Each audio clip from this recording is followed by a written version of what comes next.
Hello everyone. तो आज हम लोग डिस्कस करेंगे रेजोनेंस के बारे में। इसके पहले हमने लास्ट वीडियो में देखा था इंडक्टिव इफेक्ट और इलेक्ट्रोमैग्नेटिक इफेक्ट के बारे में। इंडक्टिव इफेक्ट में क्या हो रहा था, डिस्प्लेसमेंट ऑफ सिग्मा इलेक्ट्रॉन्स, और इलेक्ट्रोमैग्नेटिक इफेक्ट में क्या हो रहा था, shifting of pi electrons. Resonance में होता है डीलोकलाइजेशन ऑफ पाई इलेक्ट्रॉन्स। ये जो तीन वर्ड आए ना, डिस्प्लेसमेंट, शिफ्टिंग और डीलोकलाइजेशन। तो डिस्प्लेसमेंट का मतलब तो सिंपली हो गया कि इलेक्ट्रॉन थोड़ा सा किसी एटम की तरफ खिसक जाएगा, डिस्प्लेस कर जाएगा। शिफ्टिंग का मतलब कि इलेक्ट्रॉन एक ऑर्बिटल को छोड़ करके दूसरे ऑर्बिटल में चला जाएगा, मतलब एक एटम से हट करके दूसरे एटम के पास। और डीलोकलाइजेशन का मतलब हुआ कि इलेक्ट्रॉन्स मूव करते रहेगा, एक जगह से दूसरे जगह या फिर वहां से कहीं और जाएगा। ऐसे इलेक्ट्रॉन का जो है मूवमेंट होते ही रहेगा। तो जब किसी कोवलेंट मॉलिक्यूल या आयन में पाई इलेक्ट्रॉन्स का मूवमेंट हो पूरे मॉलिक्यूल में प्रत्येक एटम के साथ, तो इसी फेनोमेनन को हम बोलते हैं रेजोनेंस।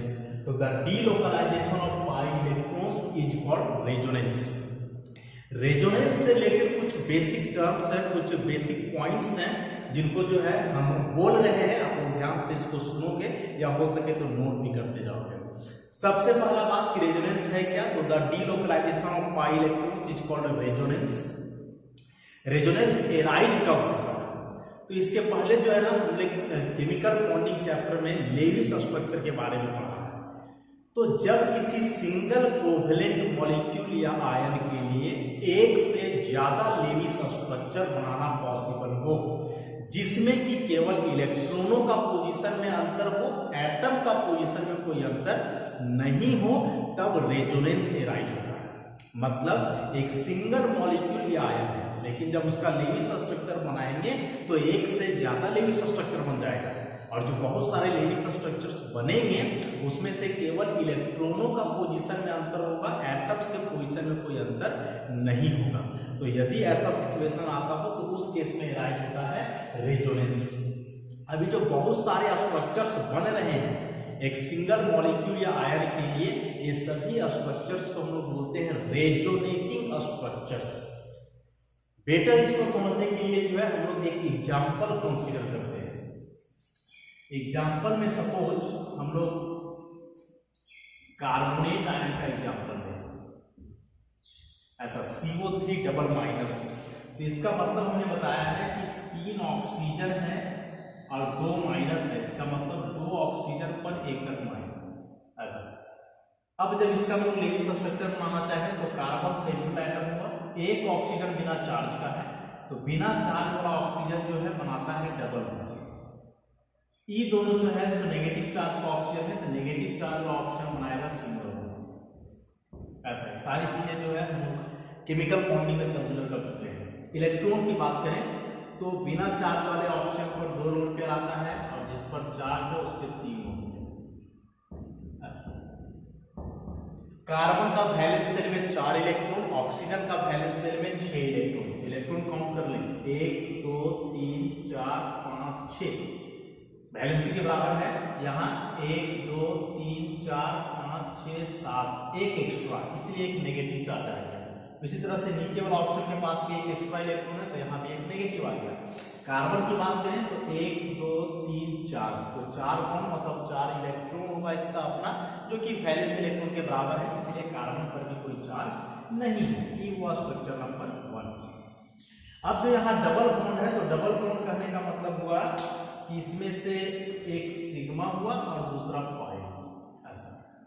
अब हम लोग क्या करते हैं ना कि इस पाई बॉन्ड को उठा करके कर देते हैं यहाँ, और इसका 2 इलेक्ट्रॉन को कर देते हैं। पहले भी हमने डिस्कस किया इस बारे में कि एक बॉन्ड में होता है 2 इलेक्ट्रॉन, तो यदि एक बॉन्ड को उठा करके कहीं किया जा रहा हो, इसका मतलब वहां 2 इलेक्ट्रॉन आ जाएगा, और 2 इलेक्ट्रॉन को उठा करके यदि कहीं किया जा रहा हो, उसका मतलब वहां एक बॉन्ड बन जाएगा, ऐसा। तो यही चीज को यहाँ जो है तो अप्लाई करना है। इसमें क्या करेंगे हम लोग कि अगला स्ट्रक्चर जब इसका बनेगा कुछ इस तरह से हो जाएगा। ई ऑक्सीजन 2 लोन पेयर इस पर पहले से था, और एक बॉन्ड और उठा करके कर दिए तो एक लोन पेयर और, सिंगल बॉन्ड कार्बन। यहाँ 2 इलेक्ट्रॉन कर दिए हैं तो डबल बॉन्ड बन जाएगा, और अब 2 ही लोन पेयर बचेगा। नीचे जैसा ऑक्सीजन है वैसे ही रहेगा, इस तरह से। अभी दोनों पे माइनस आ जाएगा, इस बार हम लोग देखें तो इस सिग्मा पाई, तो फिर इस पाई को उठा करके यहाँ कर दिया जाए, इस बार ये दोनों इलेक्ट्रॉन को हम लोग इधर करेंगे। तो इसका अगला स्ट्रक्चर जो बनेगा कुछ इस तरह से बनेगा, नेगेटिव चार्ज कार्बन, यहाँ भी single bond oxygen, negative charge double bond oxygen. तो कार्बोनेट आयन का जो है ना इस तरह से 3 स्ट्रक्चर बना, 1 2 3, तीनों जो है कार्बोनेट आयन है, मतलब तीनों में 1 कार्बन 3 ऑक्सीजन और 2 नेगेटिव चार्ज है, जैसे हम फॉर्मूला में लिखा हुआ है। तो तीनों स्ट्रक्चर कार्बोनेट आयन का ही है, तीनों लेविस स्ट्रक्चर है। तीनों में अंतर क्या है? तो अंतर है इलेक्ट्रॉन के पोजीशन का। जैसे पाई बॉन्ड अभी हम देख रहे हैं इस तरफ, मतलब पाई इलेक्ट्रॉन, यहाँ पाई इलेक्ट्रॉन ऊपर चला गया, इस जगह पे पाई इलेक्ट्रॉन नीचे आ गया, ऐसा। तो पाई इलेक्ट्रॉन का पोजीशन में अंतर हो गया। एटम का पोजीशन फिक्स है, जैसा एटम का एलिमेंट यहाँ है वैसे ही यहाँ है और वैसे ही यहाँ, अंतर केवल इसमें हुआ तो इलेक्ट्रॉनों का पोजीशन। तो कार्बोनेट आयन एक सिंगल आयन है, लेकिन जब इसका लेविस स्ट्रक्चर बनाए तो 3 बना। तो जब किसी सिंगल मॉलिक्यूल या आयन के लिए एक से ज्यादा लेविस स्ट्रक्चर बने तो इसी बात को हम लोग बोलेंगे रेजोनेंस। और ये बहुत सारा स्ट्रक्चर बनता कैसे है? तो पाई इलेक्ट्रॉन्स का मूवमेंट के चलते, जैसे ही पाई इलेक्ट्रॉन मूव करके यहाँ ऊपर आ गया, फिर यहाँ मूव करके नीचे आ गया, इस तरह से। ये जो तीनों स्ट्रक्चर बना है जिसमें कि केवल इलेक्ट्रॉनों का पोजीशन में अंतर है, एटम्स का पोजीशन में कोई अंतर नहीं है, तो ये तीनों स्ट्रक्चर को हम लोग बोलेंगे रेजोनेटिंग स्ट्रक्चर्स। Resonating structures. अब बात आता है कि तीनों में से जो है सबसे स्टेबल या सबसे एक्यूरेट स्ट्रक्चर कौन है कार्बोनेट आयन का? तो ये तीनों में से एक भी उसका एक्चुअल स्ट्रक्चर नहीं है। यदि कोई एक एक्चुअल स्ट्रक्चर हो ही जाता है या सबसे स्टेबल, तो बाकी और स्ट्रक्चर बनता ही नहीं है। तो यहाँ 3 स्ट्रक्चर बना, इसका मतलब कि तीनों में से एक भी स्ट्रक्चर जो है इसका मोस्ट एक्यूरेट नहीं है। तो कौन सा स्ट्रक्चर एक्यूरेट होगा? तो ये तीनों मिला करके एक स्ट्रक्चर हम लोग बनाएंगे ऐसा। तो तीनों मिला करके एक स्ट्रक्चर कैसे बनेगा? तो तीनों स्ट्रक्चर हम लोग देख रहे हैं ना कि इतना बात कॉमन है, कार्बन बीच में 3 ऑक्सीजन और सबकी तरफ सिंगल बॉन्ड, इतना बात कॉमन है तीनों स्ट्रक्चर में। अब देखें तो स्ट्रक्चर 1 में पाई बॉन्ड लेफ्ट साइड है, इसमें पाई बॉन्ड ऊपर चला गया, इसमें पाई बॉन्ड नीचे, मतलब एक ही पाई बॉन्ड है, वही पूरे आयन में इधर उधर जो है सो घूम रहा है, डिलोकलाइज कर रहा है। तो एक पाई बॉन्ड सब तरफ जा रहा है, जिसको हम ऐसे लिखेंगे पार्शियल, ये पार्शियल पाई बॉन्ड है, पार्शियल पाई बॉन्ड है और पार्शियल पाई बॉन्ड है, इस तरह से। अब यदि चार्ज की बात करें तो स्ट्रक्चर 1 में ई दोनों ऑप्शन पर नेगेटिव है, स्ट्रक्चर 2 में ई दोनों पर आ गया, स्ट्रक्चर 3 में ई दोनों पर आ गया। तो ऑक्सीजन जो है 3 है और नेगेटिव चार्ज 2, और वही दोनों नेगेटिव चार्ज तीनों ऑप्शन के पास जा रहा है। तो ऐसे करना होगा, पार्शियल नेगेटिव चार्ज यहाँ देना होगा, पार्शियल नेगेटिव यहाँ और पार्शियल नेगेटिव यहाँ।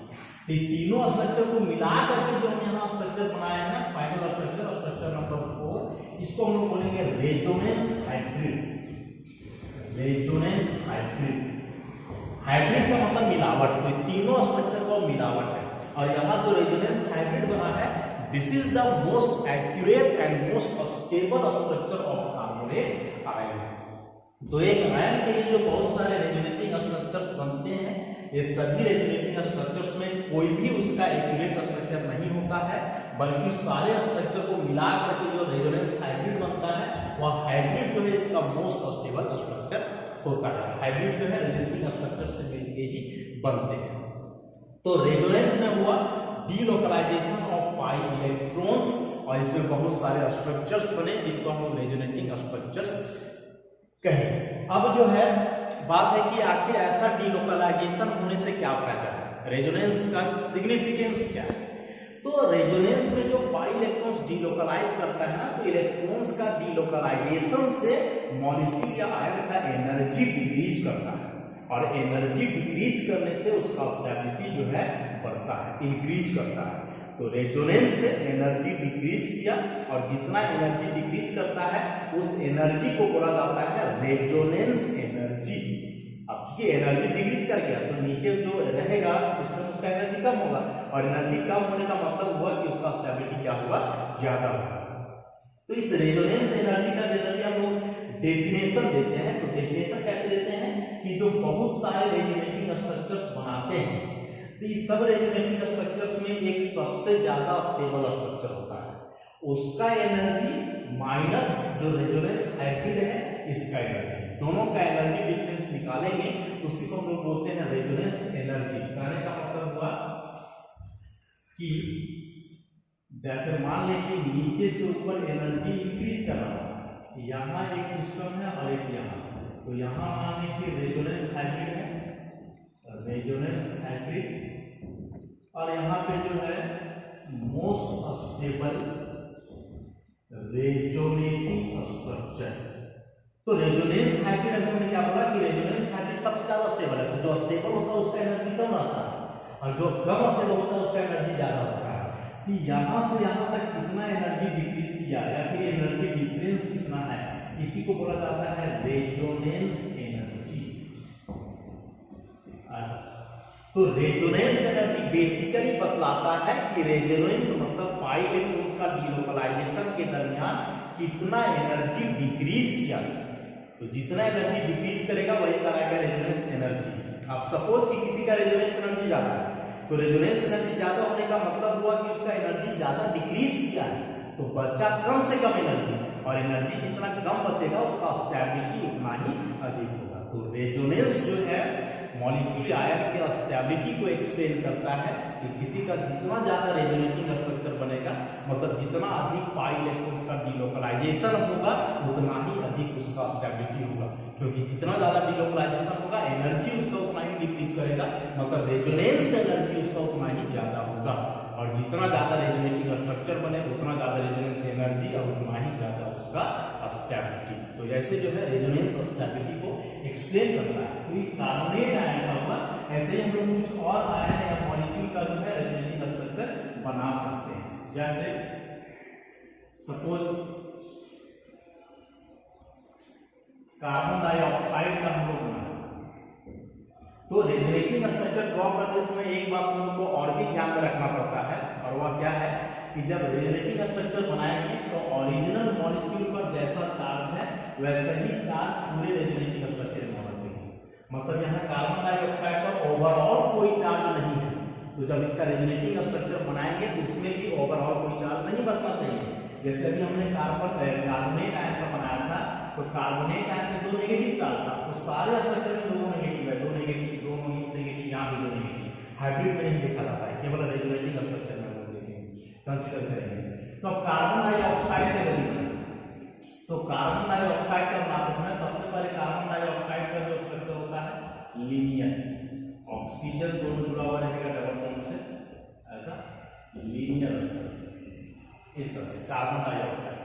प्रत्येक एटम का यहाँ ऑक्टेट पूरा है, तो जब रेजोनेटिंग स्ट्रक्चर बनाएंगे ना तो ऑक्टेट रूल इनवैलिड नहीं होना चाहिए, मतलब जैसे भी प्रत्येक एटम का ऑक्टेट पूरा है वैसे ही रेजोनेटिंग स्ट्रक्चर्स में भी प्रत्येक एटम का ऑक्टेट पूरा होना चाहिए, ऑक्टेट गड़बड़ाना नहीं चाहिए। तो कैसे बनेगा इसका रेजोनेटिंग स्ट्रक्चर? तो सपोज इस 2 इलेक्ट्रॉन को हम लोग कर दें यहाँ, तो यदि ऐसा करें तो कैसा स्ट्रक्चर बनेगा इसका? तो oxygen 2 lone pair, double bond carbon, यहाँ ट्रिपल बॉन्ड हो जाएगा ऑक्सीजन 1। ऐसा करने से हम देख रहे हैं कि कार्बन का 5 बॉन्ड हो रहा है, 1 2 3 4 5, तो 5 बॉन्ड हुआ। एक बॉन्ड में होता है 2 इलेक्ट्रॉन, तो 5 बॉन्ड में टोटल हुआ 10 इलेक्ट्रॉन, और कार्बन का वैलेंस में 10 इलेक्ट्रॉन पॉसिबल नहीं है। 10 इलेक्ट्रॉन मतलब 8 से ज्यादा, ऑक्टेट से ज्यादा हो जाना है, ऑक्टेट से ज्यादा कार्बन का नहीं हो सकता है, इसका मतलब यह स्ट्रक्चर नहीं बनेगा। इसमें से क्या करना होगा कि इस एक बॉन्ड को हटा करके यहाँ कर देना, मतलब यहाँ सिंगल बॉन्ड हो जाएगा, ऐसा 3 लोन पेयर, तो इस पर आ जाएगा नेगेटिव और इस पर यहाँ आ जाएगा पॉजिटिव। चार्ज जो है ना इलेक्ट्रॉन के आधार पर दिया जाता है, ऑक्सीजन का वैलेंस में इलेक्ट्रॉन होता है 6, तो यदि इलेक्ट्रॉन उसका वैलेंस के बराबर है तो कोई चार्ज नहीं देंगे, और यदि इलेक्ट्रॉन वैलेंस से कम हो जा रहा है तो जितना कम होगा उतना पॉजिटिव, और यदि इलेक्ट्रॉन वैलेंस से ज्यादा हो जा रहा है तो जितना ज्यादा हो जाएगा उतना नेगेटिव। तो इस ऑप्शन में इलेक्ट्रॉन काउंट करें, 1 2 3 4 5 6 7, अपना होता है 6, यहाँ 7, एक अतिरिक्त है इसलिए माइनस। इस ऑप्शन का देखें 1 2 3 4 5, अपना 6, यहाँ है 5, एक कम इसलिए एक आ गया पॉजिटिव। अब अभी जैसे हमने देखा कि ट्रिपल बॉन्ड राइट साइड वाला ऑप्शन की तरफ आया, ये ट्रिपल बॉन्ड इधर भी तो आ सकता था, कैसे? तो यदि हम लोग उसको उल्टा करते थे, ई दोनों इलेक्ट्रॉन को यहाँ कर देते और इस इलेक्ट्रॉन को हटा देते, तो फिर शायद इसका स्ट्रक्चर इस तरह से बनता ऐसा, इस तरह से यहाँ आ जाता ट्रिपल बॉन्ड और इधर सिंगल बॉन्ड, तो इस पर आ जाता माइनस और यहाँ जो है आ जाता प्लस, इस तरह से बनता स्ट्रक्चर। इसमें से ये दोनों जो है इसका रेजोनेटिंग स्ट्रक्चर होगा। इसी को हम लोग हाइब्रिड मान करके चलते हैं। कार्बन डाइऑक्साइड का अलग से कोई रेजोनेंस हाइब्रिड नहीं बनता है, तो ये दोनों इसका कहलाएगा रेजोनेटिंग स्ट्रक्चर। एक प्लस एक माइनस मतलब ओवरऑल कोई चार्ज नहीं बचा, क्योंकि जो ओरिजिनल मॉलिक्यूल न्यूट्रल है इस पर कोई चार्ज नहीं है। तो ऐसे ही हम लोग जो है रेजोनेटिंग स्ट्रक्चर ड्रॉ करते हैं और ऐसा करने से बताया हमने कि मॉलिक्यूल का स्टेबिलिटी जो है एक्सप्लेन किया जाता है ऐसे रेजोनेटिंग स्ट्रक्चर्स बना करके। अब जो है इसमें कुछ बात और ध्यान में रखना है, जैसे अभी हमने यहाँ बताया था डेफिनेशन में कि जो मोस्ट स्टेबल रेजोनेटिंग स्ट्रक्चर होता है, तो जैसे यहाँ भी तीन स्ट्रक्चर है, सपोज इसको मान ले 1, ये हो जाए 2, ये हो जाए 3, ऐसा करके, तो ये तीनों में सबसे ज्यादा स्टेबल कौन है? तो जिस स्ट्रक्चर में सबसे कम चार्ज हो उसका स्टेबिलिटी सबसे ज्यादा होता है। इसमें कोई चार्ज नहीं है, इसमें आ गया 1 + 1 माइनस, इसमें भी 1 + 1 माइनस, तो ये दोनों स्ट्रक्चर एक जैसा स्टेबल है, लेकिन इसमें कोई चार्ज नहीं है, तो सबसे ज्यादा स्टेबल इसका हो जाएगा स्ट्रक्चर 1। इसीलिए CO2 का हम लोग ऐसा ही स्ट्रक्चर बनाते हैं, ऐसा भी नहीं बना सकते, ऐसा भी नहीं, क्योंकि ये दोनों स्ट्रक्चर से ज्यादा स्टेबल ये वाला है। तो जिसमें कम चार्ज हो या फिर जिसमें नंबर ऑफ कोवलेंट बॉन्ड्स अधिक हो, तो ऐसा स्ट्रक्चर ज्यादा स्टेबल होता है। हालांकि नंबर ऑफ बॉन्ड सब में बराबर है, 3 और 1 4 बॉन्ड, 3 और 1 4 बॉन्ड, 2 और 2 4 बॉन्ड, तो बॉन्ड के आधार पर यहाँ नहीं बता सकते हैं, इसलिए हम लोग चार्ज देखेंगे कि चार्ज किसमें कम है, तो जिसमें जितना कम चार्ज होगा उसका स्टेबिलिटी उतना ही ज्यादा होगा। तो ओवरऑल ये रेजोनेंस से जो है स्टेबिलिटी को एक्सप्लेन किया जाता है, और जितना ज्यादा रेजोनेटिंग स्ट्रक्चर्स बनेंगे उतना ही अधिक स्टेबिलिटी होगा उस मॉलिक्यूल या फिर आयन का। अब हम लोग जानेंगे कैसे कि इस टाइप के मॉलिक्यूल या आयन का कितना रेजोनेटिंग स्ट्रक्चर बनेगा, तो उसके लिए कोई एक्सप्लेनेशन ऐसा नहीं है, लेकिन ट्रिक से हम लोग समझ सकते हैं कि जैसे कार्बन डाइऑक्साइड के सल्फर डाइऑक्साइड है, सल्फर ट्राइऑक्साइड है, सल्फेट आयन है, फॉस्फेट आयन है, परक्लोरेट आयन है, इस तरह। तो जनरली यहाँ जो काउंटर एटम का जो संख्या रहता है ना, जैसे 2 कार्बन तो सेंट्रल एटम है, उसके अलावा 2 ऑक्सीजन, तो 2 है, इसका मतलब 2 स्ट्रक्चर बनेगा। जैसा यहाँ बनाया ये तो ओरिजिनल स्ट्रक्चर हुआ, तो ये दोनों रेजोनेटिंग। वैसे ही SO2 में यहाँ 2 लगा हुआ है, इसका भी 2 स्ट्रक्चर बनेगा। सल्फर यहाँ 3 लगा हुआ ऑक्सीजन के साथ, मतलब इसका 3 रेजोनेटिंग बनेगा। 4 लगा हुआ तो 4 बनेगा, यहाँ भी 4 लगा हुआ तो 4 बनेगा, यहाँ 4 है तो यहाँ भी 4 बनना चाहिए, लेकिन इसका 6 स्ट्रक्चर बन जाता है। तो जनरली जो है यहाँ जितना लिखा हुआ रहता है उतना ही बनता है, किसी किसी केस में जो उससे ज्यादा स्ट्रक्चर भी बन सकता है। तो ये सारे आयन का रेजोनेटिंग स्ट्रक्चर जो है आप लोग अपने से प्रैक्टिस करोगे तब समझ में आएगा कि कैसे रेजोनेंस जो है हम लोग बनाते हैं। तो रेजोनेंस ड्रॉ करते समय बस ध्यान में केवल इतना ही रखना है कि पाई इलेक्ट्रॉन्स को डीलोकलाइज करें। अब इससे यहाँ ये भी स्पष्ट होता है कि जिस मॉलिक्यूल या आयन में पाई बॉन्ड नहीं हो, पाई इलेक्ट्रॉन नहीं हो, उसका रेजोनेंस पॉसिबल नहीं है। रेजोनेंस बनाते समय सबसे बड़ा कंफ्यूजन आता है इस चार्ज का। तो चार्ज में ध्यान क्या रखना है कि इलेक्ट्रॉन काउंट करेंगे, जिस एटम पे चार्ज देना है उसका इलेक्ट्रॉन काउंट करो अगल बगल। यदि उस एटम का इलेक्ट्रॉन वैलेंसी के बराबर है तो कोई चार्ज नहीं देंगे, और यदि उस एटम का इलेक्ट्रॉन वैलेंसी से अधिक है तो जितना इलेक्ट्रॉन अधिक है उतना नेगेटिव, और यदि उसका इलेक्ट्रॉन वैलेंसी से कम है तो जितना इलेक्ट्रॉन कम रहेगा उतना पॉजिटिव। तो उसके आधार पर आप लोग जो है ये सब आयन का रेजोनेटिंग स्ट्रक्चर ड्रॉ कर सकते हैं। तो रेजोनेंस के बाद अब हम लोग देखेंगे रेजोनेंस इफेक्ट, आर इफेक्ट, या इसी को बोलते हैं मेसोमेरिक इफेक्ट, एन इफेक्ट, दोनों जो है सेम चीज है। तो रेजोनेंस में भी हमने क्या देखा था, delocalisation of pi electrons. Carbon dioxide का एक एग्जांपल हमने अभी लिया था, तो CO2 देखे थे कि शुरू में न्यूट्रल मॉलिक्यूल था, लेकिन जब उसका रेजोनेंस किए, रेजोनेटिंग स्ट्रक्चर ड्रॉ किए, तो उसमें चार्ज आ जा रहा था, ऑक्सीजन पे पॉजिटिव आ रहा था, एक ऑक्सीजन पे नेगेटिव आ जा रहा था।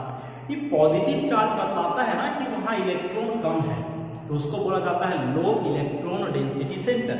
मैंने वैसा सेंटर जहां इलेक्ट्रॉन कम है, इलेक्ट्रॉन डेंसिटी कम है, और जहां नेगेटिव चार्ज होता है मतलब वहां इलेक्ट्रॉन अधिक है, तो उसको बोला जाता है हाई इलेक्ट्रॉन डेंसिटी सेंटर, मतलब वैसा सेंटर जहां इलेक्ट्रॉन डेंसिटी अधिक है।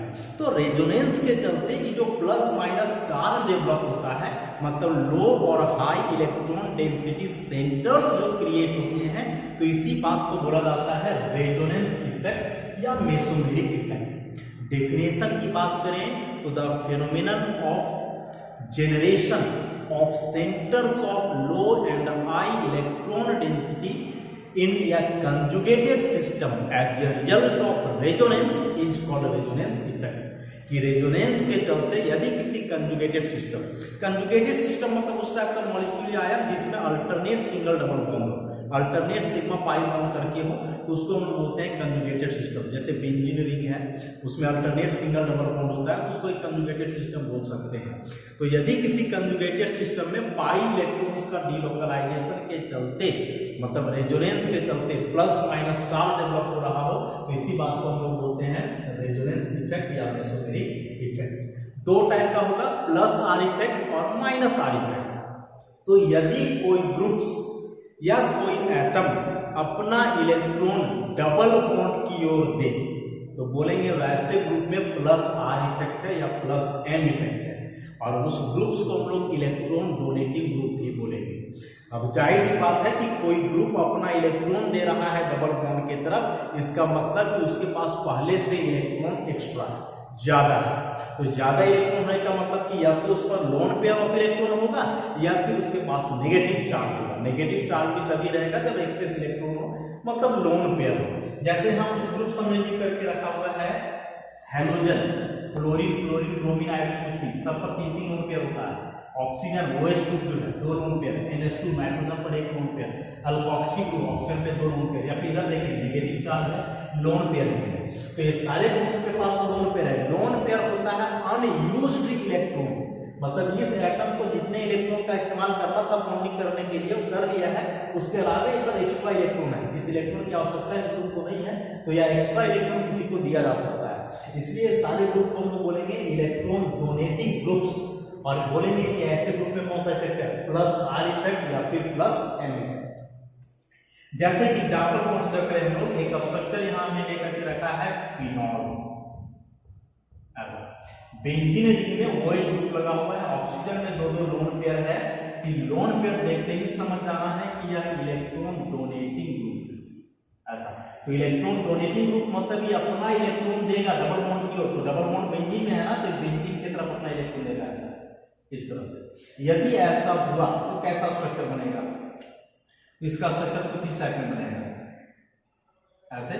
और यहां चूंकि 2 इलेक्ट्रॉन आ रहा है तो डबल बॉन्ड बन जाएगा, ऐसा। अब बात करें हम लोग चार्ज वगैरह की, तो अभी क्या देख रहे हैं ना कि इस कार्बन का यहाँ 1 2 3 4 बॉन्ड है, तो 4 बॉन्ड मतलब वैलेंसी के बराबर है। अब इस कार्बन के बॉन्ड की बात करें 1 2 3 4 5, कार्बन का 5 बॉन्ड हो जा रहा है, जो कि पॉसिबल नहीं है क्योंकि कार्बन का वैलेंस में इलेक्ट्रॉन 4 ही है। इसका मतलब कि यहाँ 5 बॉन्ड नहीं होगा, तो नहीं होगा तो उसके लिए क्या करना होगा कि ये जो बेंजीन रिंग के अंदर एक पाई बॉन्ड है ना, इस पाई बॉन्ड को हटा करके इसका इलेक्ट्रॉन इस कोना वाले कार्बन को देना है, ऐसा। क्योंकि बॉन्ड हटा करके इस कोना वाले कार्बन को दे दे रहे हैं, बॉन्ड में 2 इलेक्ट्रॉन है, इसका मतलब कि अभी बॉन्ड हट करके यहाँ 2 इलेक्ट्रॉन आ रहे हैं, ऐसा।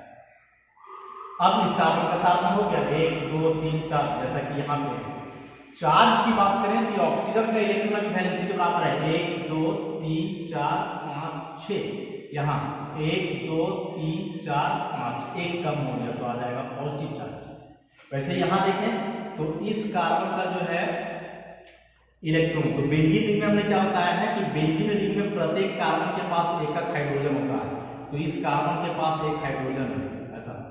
यहाँ जो है एक हाइड्रोजन लगा हुआ है इस तरह से। तो इस कार्बन का भी बॉन्ड किने 1 2 3 4, और यहाँ किने 1 2 3 और 2 इलेक्ट्रॉन इधर 4 5, मतलब एक इलेक्ट्रॉन बढ़ गया कार्बन का। तो इलेक्ट्रॉन बढ़ जाने से कैसा चार्ज आएगा, नेगेटिव। यही फर्स्ट स्टेप का काम है। इसके बाद बड़ा आसान है कि अब इलेक्ट्रॉन को डीलोकलाइज करवाएं, मतलब ये दोनों इलेक्ट्रॉन को यहाँ और इस पाई बॉन्ड को इस कोना वाले कार्बन को। एरो पे ध्यान देंगे कि इलेक्ट्रॉन शिफ्ट किया जाता है तो 2 एटम के बीच लेकिन जब बॉन्ड को उठा करके शिफ्ट करते हैं तो एक ही एटम में किया जाता है ऐसा। तो अब अगला स्ट्रक्चर में इसका कुछ इस तरह से हो जाएगा, यहाँ डबल बॉन्ड, फिर यहाँ डबल बॉन्ड हो जाएगा, इस कार्बन पे 2 इलेक्ट्रॉन, और जहां 2 इलेक्ट्रॉन जाएगा वहां नेगेटिव चार्ज, क्योंकि बेंजीन का हर कार्बन में एक हाइड्रोजन जुड़ा हुआ रहता है, तो यहाँ फिर इसका आ जाएगा नेगेटिव। ऊपर में जैसे है वैसे ही रहेगा। फिर अगला स्ट्रक्चर हम लोग बनाएंगे, तो ई दोनों इलेक्ट्रॉन यहाँ और इस पाई को उठा करके इस कार्बन पे कर देंगे, तो फिर इस तरह से स्ट्रक्चर बन जाएगा कि यहाँ डबल बॉन्ड, यहाँ डबल बॉन्ड, 2 इलेक्ट्रॉन और नेगेटिव चार्ज, ऊपर में जैसे है वैसे ही रहेगा। और फिर अगला बार इसको करें तो पहले भी जैसा बना सकते हैं कि इस 2 इलेक्ट्रॉन को जो है यहाँ शिफ्ट करते हैं और इस इलेक्ट्रॉन को वापस ऑक्सीजन को करते हैं, तो फिर इसका अगला स्ट्रक्चर कुछ इस टाइप में बनने वाला है, पहले के जैसा होगा ऐसा। तो ये जो यहाँ 5 स्ट्रक्चर बना, ये सब को हम लोग बोलेंगे रेजोनेटिंग स्ट्रक्चर्स, रेजोनेटिंग स्ट्रक्चर्स। अभी 5 स्ट्रक्चर में सबसे ज्यादा स्टेबल कौन होगा, तो क्या बताए थे हम कि चार्ज जिसमें कम हो वह स्ट्रक्चर ज्यादा स्टेबल होगा।